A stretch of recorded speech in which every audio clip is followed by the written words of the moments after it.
الطاهرين المعصومين المظلومين الذين أذهب الله عنهم الرجس وطهرهم تطهيرا ولعنة الله على أعدائهم أجمعين من يومنا هذا إلى قيام يوم الدين أما بعد وإذا بشر أحدهم بالأنثى ظل وجهه مسودا يتوارى من القوم من سوء ما بشر به وقال رسول الله صلى الله عليه وآله وسلم من قبل رجل الأم فكأنما قبل أتبة الكعبة. ایک مرتبہ سورہ ہم، 3 مرتبہ سورہ کو اللہ کی تلاوت فرمات کر مرحومہ سکینہ بیگم بنت سید محمود امام کی روح کو حساب پروردگار عالم نے جو اس کا ریزن بیان کیا قرآن کریم میں لِتَسْكُنُوا إِلَيْهَا، تاکہ وہ آپ کے لیے باعث سکون بن سکے. تو عورت کی خلقت گھر کو جہنم بنانا نہیں ہے بلکہ سکون پہنچا کے جنت کا ماحول پیدا کرنا. اسی لیے اس کی علت بتائی گئی کہ اللہ نے تمہاری نفسوں میں سے ایک کو تمہاری زوجہ بنایا لِتَسْكُنُوا إِلَيْهَا، تاکہ آپ کو اس کے ذریعے سے سکون حاصل ہو. تو حوا کی بیٹی وہ ہوتی ہے کہ جو گھر میں سکون کا ماحول پیدا کرے. اب یہ بہت بڑا جملہ تھا جو میں نے آپ اللہ کی خدمت میں شروع میں کہہ دیا کہ عورت کی خلقت نہ لڑنے کے لیے ہے، نہ جھگڑنے کے لیے ہے، نہ فتنہ برپا کرنے کے لیے ہے، نہ ماحول کو اجاڑنے کے لیے ہے. عورت کی خلقت ہوئی ہے سکون بخشنا، اطمینان بخشنا، سازگار ماحول دینا، اچھی اولاد پرورش کر کے کبھی وقت کا خمینی بنانا.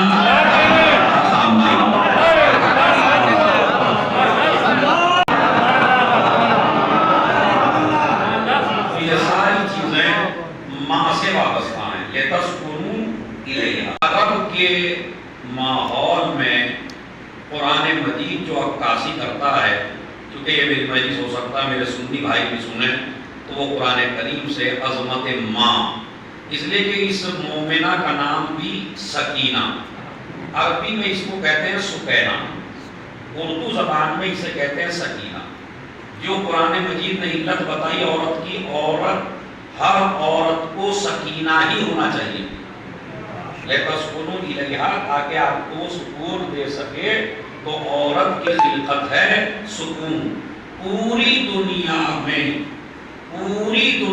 میں جو سکون پھیلائے اسے امام کہتے ہیں. جو امامت کے سینے پہ لیٹ کے امامت کو سکون پہنچائے اسے سکینہ کہتے ہیں.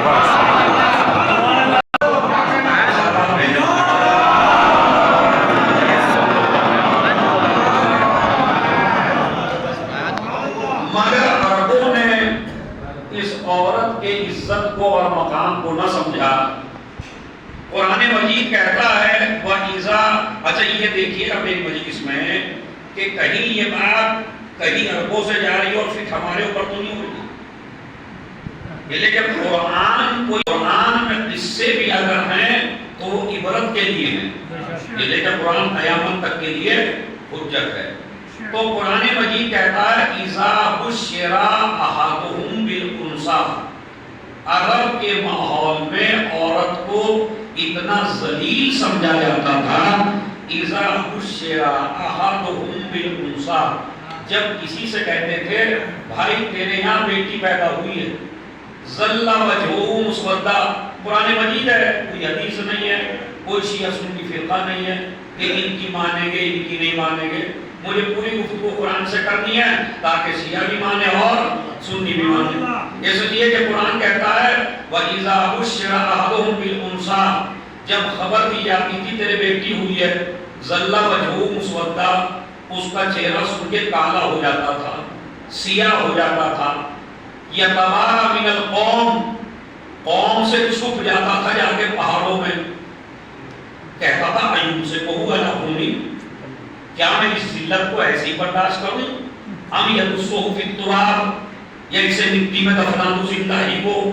یعنی اتنا برا کام سمجھتا تھا کہ پتہ نہیں مجھ سے کتنی بڑی غلطی ہوئی جو میرے یہاں بیٹی پیدا ہوئی، پتہ نہیں اللہ مجھے کتنی نفرت کرتا ہے جو میرے یہاں بیٹی پیدا ہوئی. یہ فکر پھیل گئی تھی عزیزو عرب میں کہ بیٹی ایک ذلیل ترین مخلوق ہے. یتوارا من القوم، کبھی درخت کے پیچھے چھپ جاتے تھے، کبھی پہاڑ کے پیچھے چھپ جاتے تھے، کبھی اینٹوں کے پیچھے چھپ جاتے تھے. یتوارا من القوم، اور سوچتے تھے یہ ذلت کا کام مجھ سے کیسے ہو گیا. یہ تھا عرب ماحول. مگر میری مجلس کا جو مین مقصد ہے، جو آپ کو بتانا ہے، جو ہمیں اور آپ کو اپنے اوپر فکر کرنا ہے، وہ یہ دیکھیے کوئی بھی غلط کام ایک دم سے عروج نہیں پاتا. یہ رسم ان کے سارے قبیلوں میں نہیں تھی. پہلے یہ رسم آئی ایک قبیلے میں، پہلے یہ کام کیا ایک آدمی نے، مگر جب دوسرے مومن خاموش رہے، یہ میری مجلس کا مین مقصد ہے.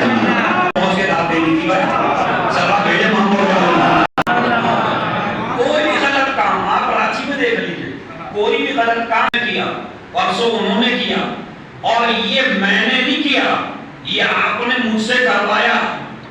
اس لیے کہ جب ناجائز کام ہو اور کربلائی معاشرہ خاموش بیٹھ جائے،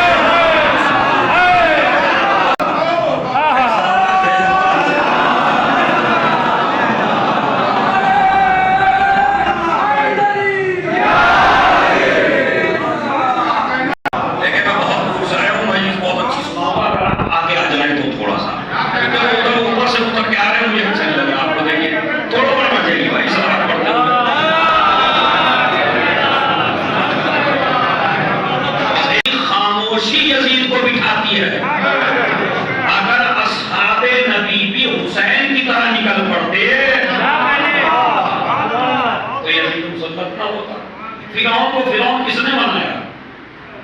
ہم نے. نمرود کو نمرود کس نے بنایا؟ ہم نے. یزید کو یزید بنایا کس نے؟ ہم نے. صدام کو صدام بنایا کس نے؟ ہم نے. جتنے بھی ظالم ہیں، میاں ظالم کی کوئی اور کے بنا جیسے اب وہ میں یہ رسم پیدا ہو گئی. اب جیسے میں نے بکرے بھی پڑھا، شادیوں میں ہماری رسمیں اتنی بڑھتی چلی جا رہی ہیں، اتنی بڑھتی چلی جا رہی ہیں کہ نہ تعلیم پہ توجہ ہے، نہ ہاسپٹل پہ توجہ ہے. پورا کوئی 2 کروڑ، کوئی 4 کروڑ، کوئی 5 کروڑ، اور بعض تو اپنی بلڈنگیں بیچ کے، اپنی زمینیں بیچ کے جہیز دے رہے ہیں، لوگوں کو کھلا رہے ہیں. یہ اللہ کی قسم ایک وقت وہ آئے گا کہ تمہاری شادیوں میں سب کچھ ہوگا، دین نہیں ہوگا. اگر آپ خاموش رہے، جیسے میں پھر مثال دیتا ہوں، یہ عرب اگر خاموش نہ رہتے تو مجال تھی وہ اپنی بچی کو دفن کر دیتا، مگر چپ رہ کے بیٹھ گئے. جس طرح ہم کہتے ہیں ہمیں کیا مطلب، آپ بھی تو ایسے ہی ہاتھ ہلا دیتے ہیں نا، اجی اس کی بیٹی ہمیں کیا مطلب، اجی اس کا بیٹا ہمیں کیا مطلب ہے نا. مجھے آپ یہ بتائیے، اگر آپ ایک کشتی میں بیٹھے ہوں اور ایک آدمی سوراخ کر رہا ہو، آپ کو کیا کرنا چاہیے؟ عقل کیا کہتی ہے آپ کی؟ روکنا چاہیے. اجی ہمیں کیا مطلب، یہی تو ڈوبے گا. بس یہ پوری دنیا ایک کشتی کی مانند ہے، اور یہ گناہگار اس کشتی میں سوراخ کرنے والے کی مانند ہے. یہ نہ سمجھنا جب پانی آئے گا کشتی میں تو سوراخ کرنے والا ڈوبے گا، آپ بھی اسی کے ساتھ ڈوب جائیں گے. کربلا کے میدان میں حسین ابن علی نے 72 کی قربانیاں پیش کر کے زمین اسی لیے تو بیدار کیا تھا. یہ نہ دیکھنا زیادہ کدھر ہے، یہ دیکھنا حق کدھر ہے.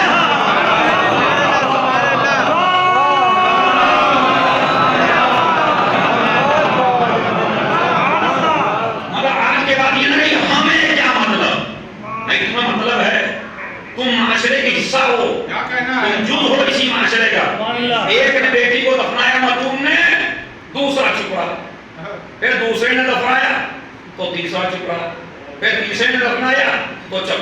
اسی طرح یہ رسم پورے قبیلے میں پھیل گئی. تو پھیلوائی کس نے؟ ہماری خاموشی نے. اگر حق پر آنچ آ جائے تو خاموش رہنا حرام ہے. ویسے میں نے ایک جملہ کہہ دیا، اس کو اپنی زندگی میں اتار لیجیے گا. تو یہ عرب لڑکی کو اتنی بے عزت سمجھتے تھے، حالانکہ انہیں یہ معلوم نہیں تھا کہ عورت جب بھی پیدا ہوگی تو لڑکی کی شکل میں ہوگی. آپ نے دیکھا کسی کو کوئی زوجہ کی شکل میں پیدا ہوئی ہو یا کوئی ماں کی شکل میں پیدا ہوئی ہو؟ عورت کے 3 مقام ہیں، عورت کے 3 پہلو ہیں. پہلا ہے جب یہ بیٹی ہو، دوسرا ہے جب یہ زوجہ ہو، تیسرا عروج، عورت کی سب سے بڑی عزت، عورت کا سب سے بڑا وقار، عورت کی سب سے بڑی عظمت، عورت کا سب سے بڑا عروج یہ ہے کہ وہ ماں بنے. اور ماں یہ مجلس ہے. بیٹی تو بیٹیوں کو زندہ درگور کر دیتے تھے. میں آج آپ کے نالج میں ایک بات ڈالنا چاہتا ہوں. تو جب یہ سارے قبیلے والے لڑکیوں کو دفن کر دیتے تھے اور ایک کے بعد دوسرے قبیلے میں یہ رسم پیدا ہو، اب یہ ایک ملعون نے تو 11 بیٹیوں کو مارا اور نبی کے پاس آیا اسلام قبول کر کے. اب نبی نہیں اٹھے احترام کے لیے، کہنے لگا مجھے ہلکے میں لے رہے ہیں کیا؟ آپ مجھے شاید ہلکے میں لے رہے ہو. نبی نے کہا بھائی تمہاری عظمت کیا ہے؟ اب میری عظمت یہ ہے کہ ان میں سے کسی نے 1 کو مارا، کسی نے 2 کو مارا، میں وہ خوش نصیب ہوں. اب یہ ہے عزیزو، جب معاشرہ بگڑ جاتا ہے تو حرام کام کو بھی عزت سمجھتا ہے. جب معاشرہ بگڑ جاتا ہے تو حرام کام ہی میں عزت محسوس کرتا ہے. میں نے 11 کو مارا، نبی نے نہ تلوار چلائی، نہ نیزہ مارا، نہ خنجر چلایا. یہ ان اسلامی دشمنوں کو جا کے کہہ دو جو کہتے ہیں اسلام تلوار سے پھیلا. نبی نے بس ایک ہی جملہ کہا، من لا یرحم ولا یرحم، جو کسی پہ رحم نہیں کرتا خدا اس پہ رحم نہیں کرتا. اب میری بارگاہ سے اٹھ کے چلا جا.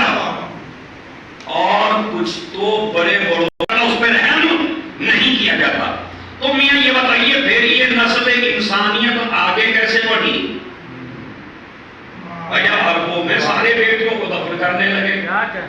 تو کوئی تو خاندان ایسا ہو، اب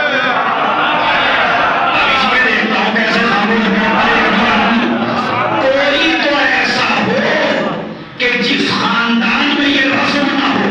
تو تاریخ نے لکھا کہ پوری دنیا میں بس 2 ہی خاندان ایسے تھے جس میں یہ رسم نہیں تھی. یا رسول کا خاندان تھا یا خدیجہ کا خاندان تھا.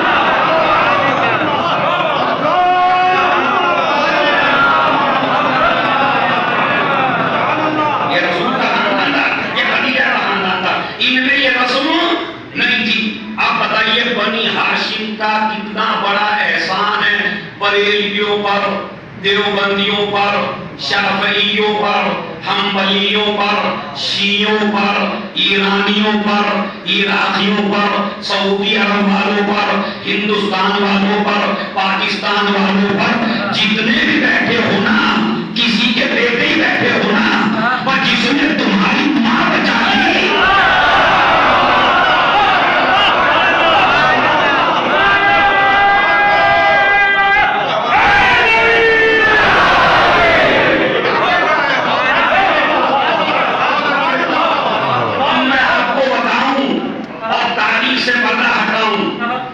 جب یہ رسم جنگلوں میں بیٹیوں کو دفن کرنے کی پڑی تو بس ایک ہی خاتون تھی جس کو ملکۃ العرب کہا جاتا تھا. اس خاتون نے اپنے عاملوں کو حکم دیا، جنگل میں 70 عامل 100 نوکر بھیجے اور کہا تمہارا کوئی کام نہیں ہے، تم میری دولت لے کے جاؤ اور عرب کو دیکھو کہ کون عرب اپنی بیٹی کو زندہ درگور کر رہا ہے. خدیجہ کے سارے عامل پورے مکے میں جنگل میں ٹہلتے تھے. جب کوئی باپ بیٹی کو دفن کرتا ملتا تو اس کو پیسہ دے دیتے تھے اور بیٹی کو لے لیتے تھے. اسی طرح خدیجہ نے ایک ہاسٹل بنایا تھا. اس ہاسٹل میں ان تمام بیٹیوں کو رکھا جاتا تھا کہ جن کو باپ مارنا چاہتے تھے.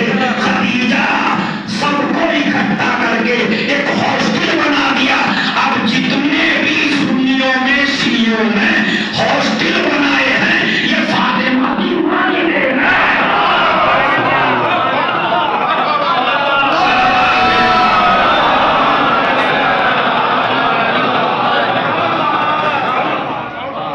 کس کی دین ہے یہ؟ اسی میں جناب خدیجہ کی بھانجیاں بھی آئیں. اسی ہاسٹل میں جناب خدیجہ کی بھانجیاں بھی آئیں. جناب خدیجہ کی بہن کا انتقال ہو گیا. انہوں نے اپنی بچیوں کو اپنے پاس بلا لیا. فاطمہ کی ماں ہے. تربیت بالکل ایسے کی جیسے ماں کرتی تھی. عرب سمجھتے تھے کہ یہ خدیجہ ہی کی بیٹیاں ہیں. اب اسے زیادہ عظمت زہرا کو مٹانے کے لیے چار بیٹیاں تھی. جب یہ خبر معاشرے میں پھیلنے لگی تو نبی چار کی تعظیم کے لیے نہ اٹھے.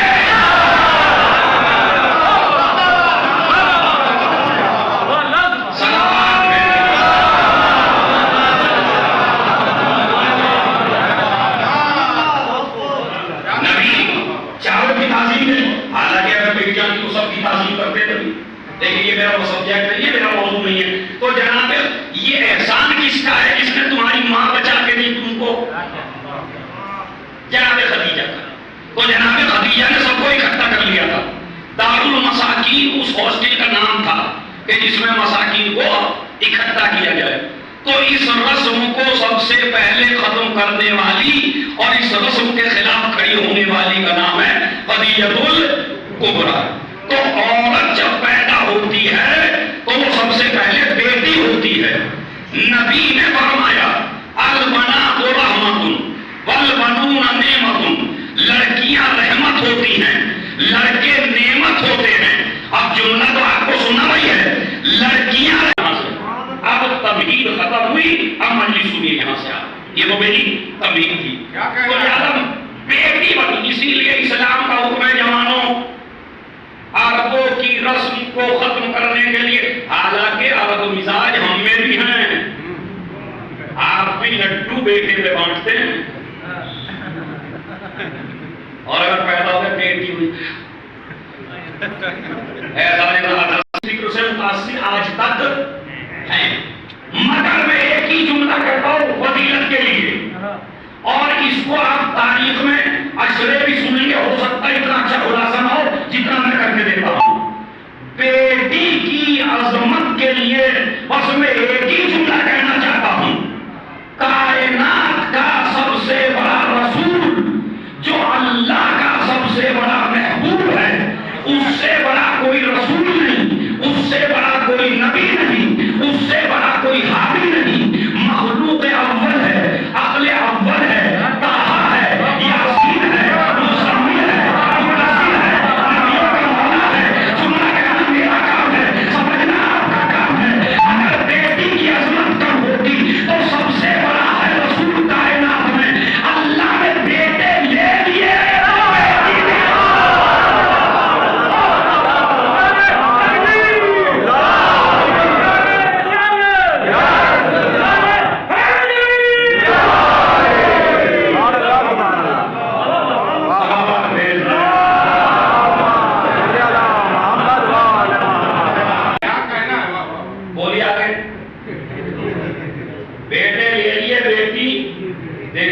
اس کا مطلب یہ ہے اس سے بڑی عظمت بیٹی کی ممکن نہیں ہے.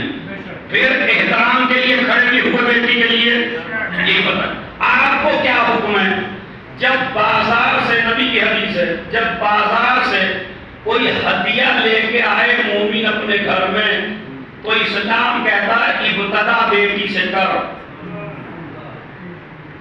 مطلب سیب لائے, سنترا لائے, آم لائے, 3-4 بچے بیٹھے ہیں تو اسلام کہتا ہے ابتدا کر بیٹی سے. کیا کہتا ہے پہلے بیٹی کو دے. یہ ناموس بن کے نہیں آئے گی, یہ آئے گی رحمت بن کے. اچھا چلیے, جب یہ بیٹی بنی تو رحمت بنی, اور جب زوجہ بن کے آئی تو بھی نحوست بن کے نہیں آئی. اسی لیے میں آپ کو اسے سناتا ہوں, ہو سکتا ہے یہ رسم یہاں بھی ہو. اے علی, جب شادی ہو جائے تمہاری اور پہلی رات آئے اور آپ بیوی کے پاس جائے تو اے علی پہلے اس کے موزے اتارنا, موزے اتار کے اس کا پیر دھونا. یہ رسم سنی آپ نے؟ یہ نہیں سنی. یہاں ہے یا نہیں ہے, لیکن اسلامی رسم ہے. پیر دھونے کا حکم ہے بابا, اور اس پیر کے پانی کو چاروں طرف ڈالا جاتا ہے, گھر کے چاروں کونوں. حکم ہے مین دروازے پہ ڈالیے. اب یہ کیوں ڈلوا؟ یہ ایسا نہیں کہ رسم کہیں ہے, نہیں, یہ اسلامی حکم ہے, مستحب ہے کہ دلہن کا پیر دھو کے اور اس کے پانی کو چاروں طرف ڈالیے, گھر کے دروازے پہ ڈالیے. کیوں؟ اس لیے کہ ساس اور نندیں ذرہ برابر بھی گھر میں کوئی پریشانی ہوگی تو نہ اپنے کو کہے گی نہ اپنی بیٹی کو کہے گی ماں, اس کو کہے گی یہ آئی ہے میرے گھر میں منوس, جب سے یہ آئی ہے میرا گھر برباد ہو گیا. اسلام نے پیر کی رسم دھلوا کے رکھ کے بتایا یہ رحمت بن کے آئی ہے, نحوست بن کر آئی ہے.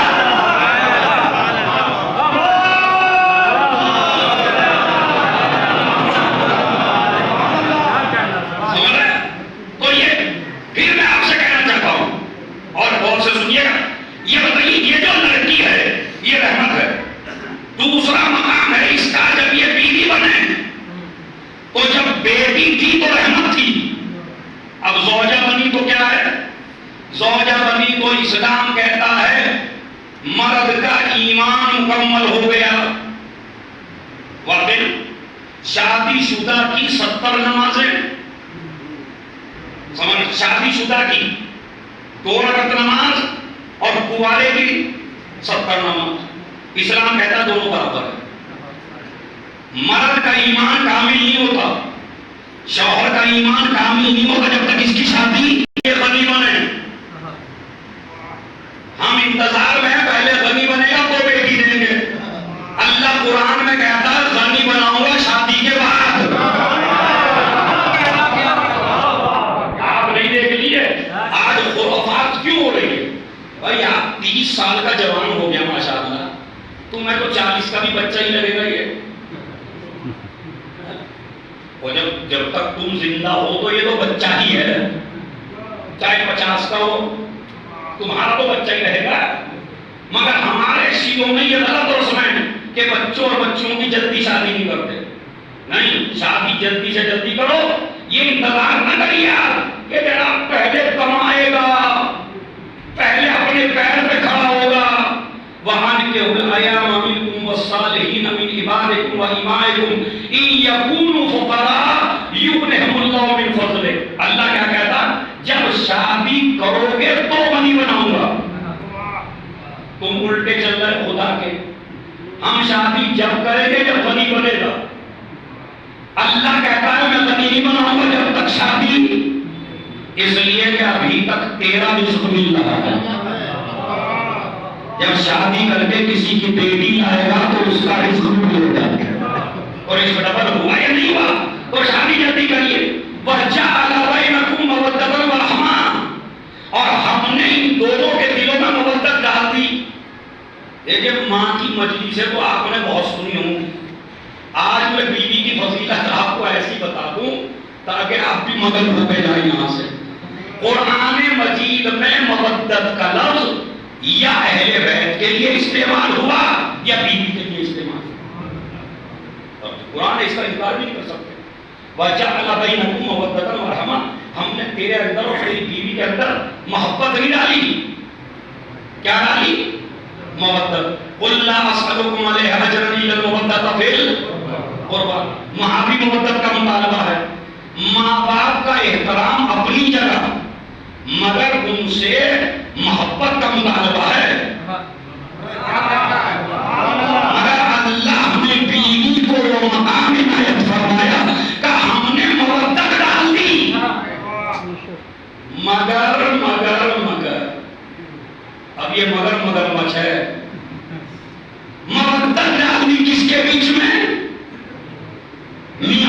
کب؟ نکاح کے بعد. وجعل بینکم مودۃ ورحمۃ، ہم نے مودت ڈال دی شادی کے بعد، نکاح کے بعد.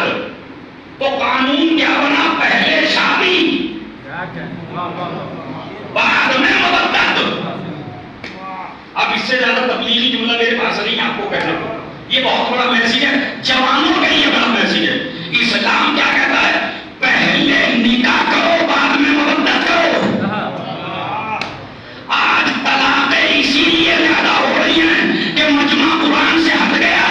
اس نے محبت پہلے کی، نکاح بعد میں.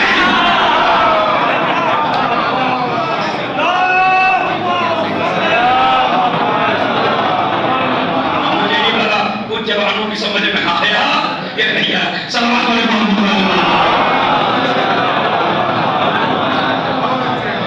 قرآن کیا کہتا ہے؟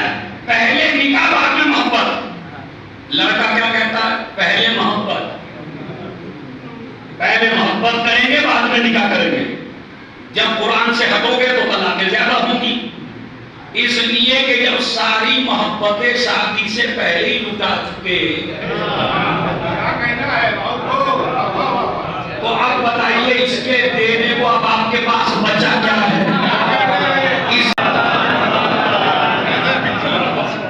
یہ کسی نقطہ تھا جو میں نے آپ کی خدمت میں ایک سبق بھیجے محمد والے میں بتانا چاہتا ہوں. یعنی جب بیوی جب بیٹی بنی تو رحمت، اور جب زوجہ بنی تو شوہر کا آدھا ایمان مکمل کر دیا. اس سے بڑی عظمت سیدہ کیا بتاؤں؟ دنیا کی ہر بیوی اپنے شوہر کا آدھا ایمان مکمل کرنے کے لیے آتی ہے. فاطمہ اس کردار کا نام ہے. یہ اس کا ایمان مکمل کر رہی ہے جو خود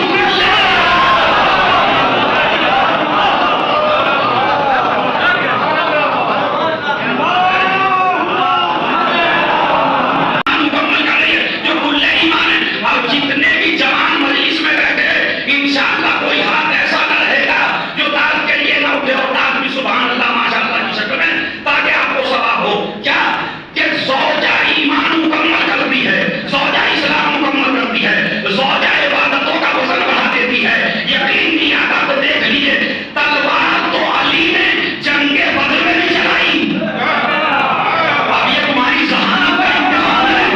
تلوار علی نے شادی سے پہلے جنگ بدر میں بھی چلائی، مگر اس کا سوال رسول نے بیان نہیں کیا. مگر جیسے ہی زہرا سے شادی ہوئی اور علی نے تلوار چلائی، آواز دی ضربت علی.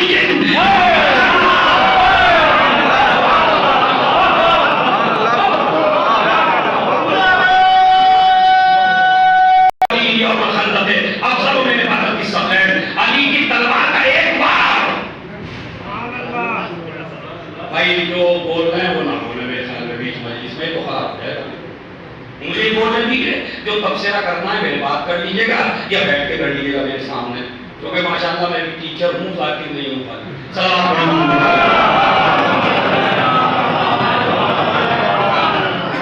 اور ماشاءاللہ مناظرے بھی کر چکا ہوں، تو میں بھاگنے والوں میں نہیں. جسے جو اعتراض ہو، جو پوچھنا ہو میرے سے بعد میں پوچھے. بیچ مجلس میں کوئی گفتگو نہیں. صلوات بابا سے بلند کرو. نبی نے یہ بھی کہا علی کی تلوار، علی کی تلوار کا ایک وار. مجھے بتائیے وار میں کتنی دیر لگتی ہے؟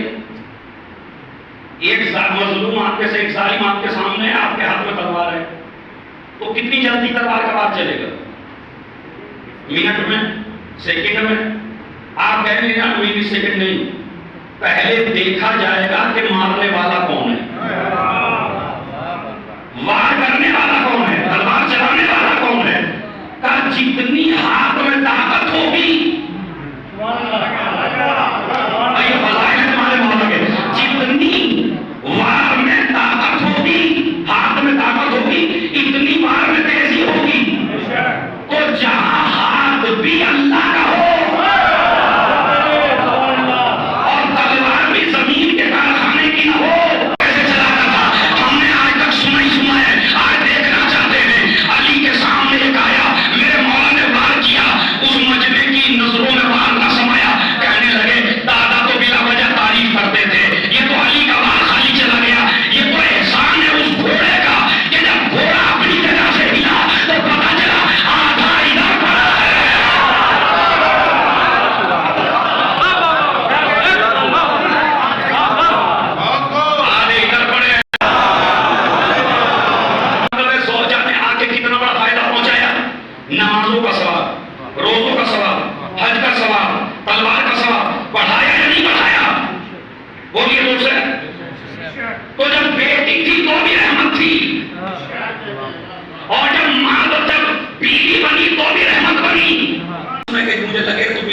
بات ہے، یہ تو آپ کے ہر گھر کی بات ہے کہ عورت اگر خالی بیگم رہ جائے تو سسرال میں کوئی عزت نہیں ملتی، مگر ادھر پوتا پیدا ہوا،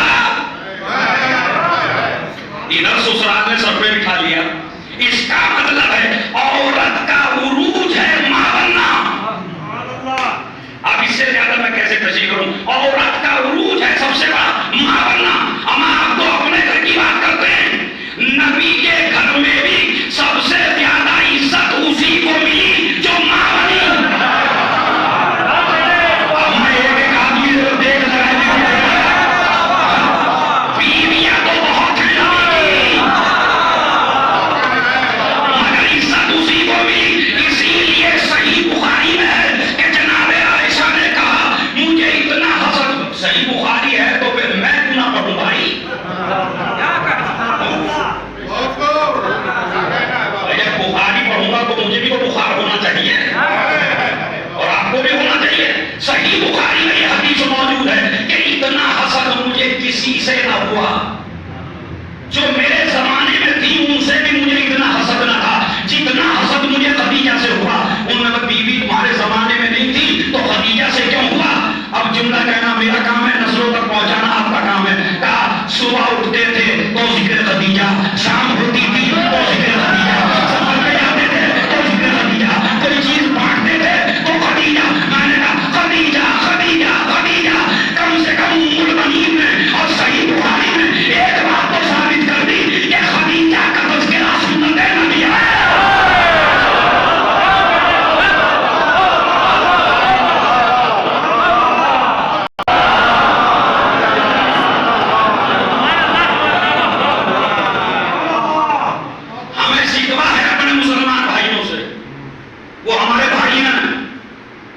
شکوے کا اپنوں ہی سے تو ہوتا ہے، غیروں سے تھوڑی ہوتا، کسی اور سے تھوڑی۔ ہم اپنے اہل سنت بھائیوں سے شکوا ہے، ایسا نہیں ہے کہ آپ اہل سنت کو برا کہیں، نہیں، وہ ہمارے جگر ہیں، ہمارے بھائی ہیں، لیکن شکوا تو ماں سے بھی ہوتا ہے، شکوا باپ سے بھی ہوتا ہے۔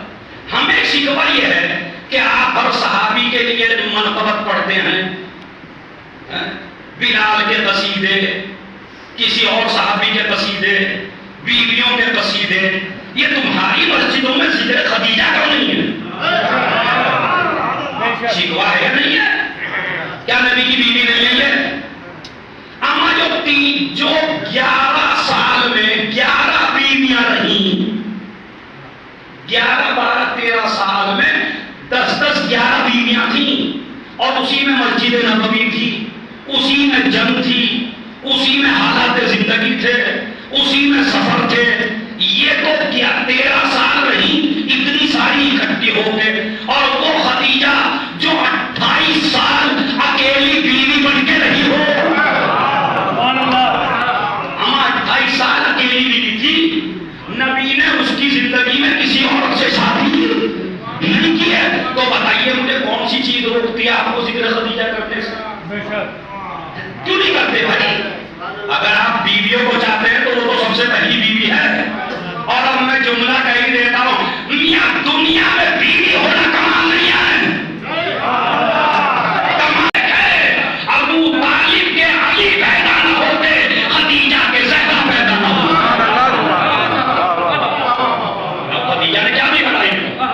اب میں صحیح بخاری سے روایت سنا رہا ہوں کہ کیوں جناب خدیجہ نے، جناب عائشہ رضی اللہ تعالیٰ عنہا نے کہا ہمیشہ اسی کی تعریفیں کرتے ہو، اللہ نے تمہیں سب سے اچھی خوبصورت بیویاں عنایت فرمائی۔ یہ بخاری میں ہے، نیچے اتر کے حوالے دے دوں گا ٹائم کے ساتھ۔ کیا اب میں وہی عربی پڑھتا ہوں جو امام بخاری نے لکھی، کہا واللہ ما ابدلنی اللہ خیر منہا، اے عائشہ خبردار، آج تک تو نے یہ جملہ کہا، آج کے بعد یہ جملہ نہ کہنا، خدا کی قسم خدیجہ جیسی تو ابھی تک نہ ملی۔ ہمارے اپنی بیویوں میں رسول ہی کو خدیجہ پسند ہو، ہم بے نظر کہاں گا بھائی؟ اور رسول سے پوچھ لیجیے دوسروں کو اتنا پیار کیوں دے رہے ہو، اس کو کیوں دے رہے ہو؟ اور اس کے بعد کا 3 چیزیں وہ ہیں کہ جو میری بیوی نے میرے ساتھ اس وقت کی جب دنیا زمانہ میں پھر رہا تھا، اب ان کو چاہے زمین پہ رہ کے سن لیجیے چاہے آسمان پہ رہ کے سن لیجیے، مگر ہے رسول کی بیان کی لکھی صحیح بخاری ہے، کہا جب پوری دنیا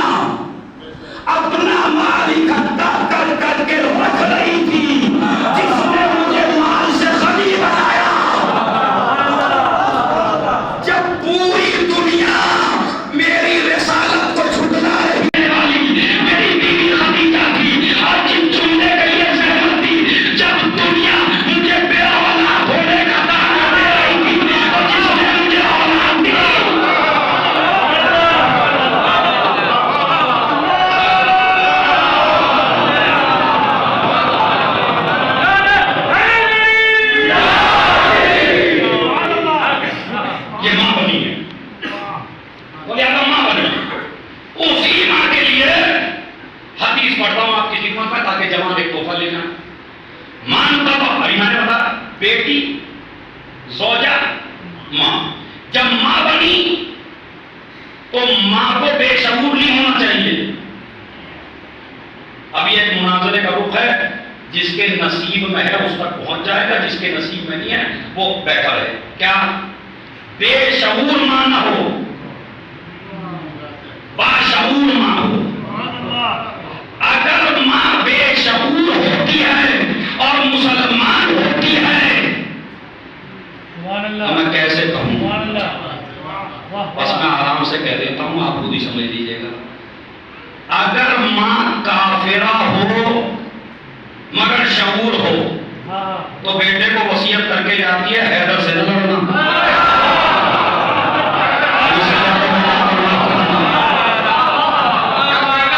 پہنچے نہیں پہنچے بھائی؟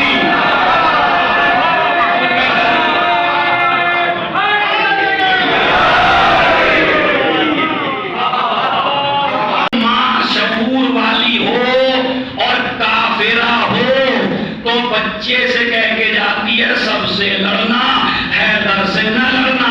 آگے کا جملہ خود ہی سمجھ لیجئے. اور اگر ماں بے شعور بن جائے تو لشکر لے کے حیدر کے مقابلے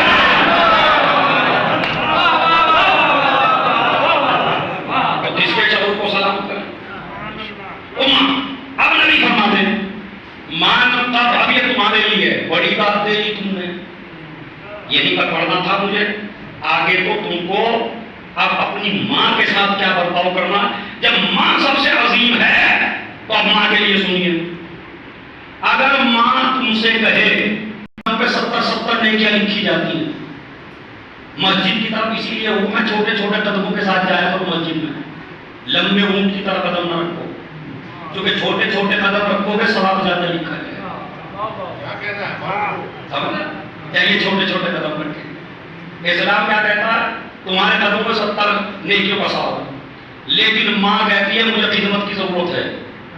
اسلام کہتا ہے نماز جماعت چھوڑ دے، ماں کی خدمت کر. جس جماعت کا اتنا ثواب. آپ سنیے اور اوپر آئیے اور چلیے. نبی جا رہے میدان جنگ میں، جوانوں کا شوق ہے، کم ہے جوان. ایک جوان آیا، یا نبی اللہ میں جاتا ہوں آپ کے ساتھ، میں جنگ کروں گا آپ کی طرف سے. نبی نے کہا ٹھیک ہے، تیرے ماں تو نہیں ہے؟ کہا میری بوڑھی ماں ہے مگر وہ یہ کہہ رہی ہے کہ بیٹے تو نہ جا. نبی نے کہا اگر یہ لڑکا رسول کی زیارت کرنے آئے تو اسلام کہتا ہے اسے کوئی ثواب نہیں ہے، اس لیے کہ رسالت کا عقیدہ تجھے ماں نے بتایا، ولایت کا عقیدہ تجھے ماں نے بتایا. لہذا ماں کی بات مان. ابھی میں مثال یہ تو کرے گا آپ ہوا میں نہیں کہہ رہا ہوں. اب ایسے فرق جانتے ہیں، اب ایسے فرق صحابی نہیں ہے رسول کا، رسول کے زمانے میں تھا مگر رسول اپنے شہر میں رہے، وہ اپنے شہری یمن میں رہا. کافی دن سے بیچارہ کہتا زیارت کر لوں زیارت کر لوں زیارت کر لوں. ایک دن ماں کی خدمت میں آیا، ہاتھ جوڑ کے کہنے لگا اماں جس پہ ایمان لایا ایک دفعہ تو اس کی شکل دیکھنے دے. کہنے لگی ٹھیک ہے تجھے 3 دن کی اجازت ہے، رات میں واپس آ جانا. گیا، وہاں پہنچا، ہر گھر میں پوچھا رسول رسول. کہنے لگے رسول تو کسی جگہ پہ ہیں، ٹیلی فون تو تھے نہیں، یہ جو پتہ کرنے تک پہنچو گے. 3 4 دن میں 10 دن میں آپ میں پہنچتے تھے. لوگوں نے بتایا رسول نہیں ہے، رسول جنگ میں ہیں، نہ جانے کب آئیں گے. ماں کی وصیت کیا ہے؟ واپس آ جانا. دروازے رسول پہ کھڑا ہوا، چوکٹ کو بوسہ دیا، سواری پہ بیٹھا، چلا گیا. خدا کی قسم دین دیکھیے کتنا عظیم قبول کر دیا. یہ نہ دیکھو کس کے ساتھ بیٹھا ہے، یہ دیکھو بات پر عمل کرتا ہے یا نہیں. مجھے قلبی کی طرف سے جنت کی خوشبو آ رہی ہے. اب بتاؤ مجھے، چونکہ ماں کی بات ماننا واجب ہے، زیارت رسول مستحب ہے. درجہ ملا یا نہیں ملا؟ آخری حدیث رحمت تمام من قبل رجل الام فکأنما قبل عقبۃ الکعبہ. جس نے اپنی ماں کے قدم کو بوسا دیا گویا کہ اس نے کعبے کی چوکٹ کو بوسا دیا. آئے تو سمجھ میں؟ جس نے ماں کے قدم کو بوسا بوسہ دیا، گویا کہ اس نے کعبے کی چوکھٹ کو بوسہ دینے میں کتنے پیسے لگیں گے؟ 5-6 لاکھ.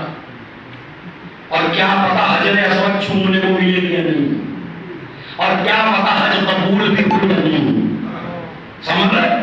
نبی فرماتے ہیں نظر الی الوالدین برأفت و رحمت عبادت. جوان لڑکے کا اپنی ماں کو محبت سے دیکھنا عبادت ہے. یہاں سے جائیے، اپنے اماں ابا کو سامنے بٹھائیے اور ایسے دیکھیے. اسلام کہتا ہے جو ایک نظر ڈالے، نبی کہتے ہیں ایک حج کا ثواب ہے. ماں باپ کے چہرے کو دیکھنا ایک حج کا ثواب. اور وہ صحابی بڑا چالاک تھا، کہنے لگا اگر میں 2 دفعہ دیکھوں اب تک جتنی دعوت دی ہے نا تم نے، خدا کی قسم تیار ہو جائیے. بہت بڑا جملہ ہے اور مجلس کا آخری جملہ کیا؟ اگر میں 2 دفعہ دیکھوں میں پڑھا بتاؤں. نبی نے کہا 2 حج کا ثواب. کہنے لگا اگر میں 10 دفعہ دیکھوں ماں باپ کو، نبی نے کہا 10 حج کا ثواب. کہا اگر میں ماں باپ کو 100 دفعہ دیکھوں، نبی نے کہا 100 حج کا ثواب. اب چپ ہو گیا. نبی کہنے لگے میاں یہ کوئی دنیا کا بادشاہ تھوڑا ہی ہے کہ خزانہ ختم ہو جائے.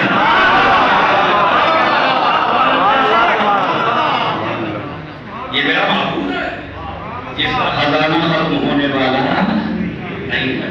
تو یہ ماں ہے. الجنت تحت اقدام الامہات، جنت ماں کے پیر کے نیچے. یہ نہیں کہا ماں کی پیشانی کو چوم، یہ بھی سبق ہے تیرے لیے. ماں کے قدم کو چوم، جتنا ماں کے قدموں میں جھکتا چلا جائے گا اللہ تجھے مدد کرتا چلا جائے گا. اور عزیزو یہ ماں، ایک بیٹی دنیا میں ایسی ہے جسے نبی نے اپنی ماں کہا فاطمہ انت ام ابیہا، میری بیٹی تو میری ماں ہے. اب جو نبی کی ماں کو ستائے، نبی کی ماں کے پہلوں پہ دروازہ گرا ہے، نبی کی ماں کو تازیانہ مارے، نبی کی ماں کا حق چھینے. بتائیے عزیزو، ایک ماں کی مجلس ہے.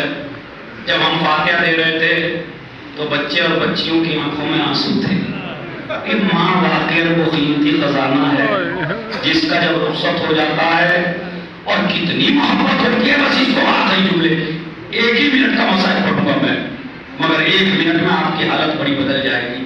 وہ سنیے کیا ہے کہ جب دنیا سے ماں جاتی ہے نا تو یہ صدمہ حسنین سے پوچھو کہ جب ماں گئی اور علی نے اس کو کفن دیا اور اس کو کفن دے کے جنازہ صحن خانے میں رکھا اور ایک مرتبہ کہا آجا زینب ماں کا آخری دیدار کر لے، اے بیٹا حسن آؤ ماں کا آخری دیدار کر لو. اور زینب آئی، آپ نے مسیح میں توجہ نہ دی. مسیح میں یہ الفاظ موجود ہیں کہ زہرا کا ہاتھ سینے پر رکھا ہوا تھا.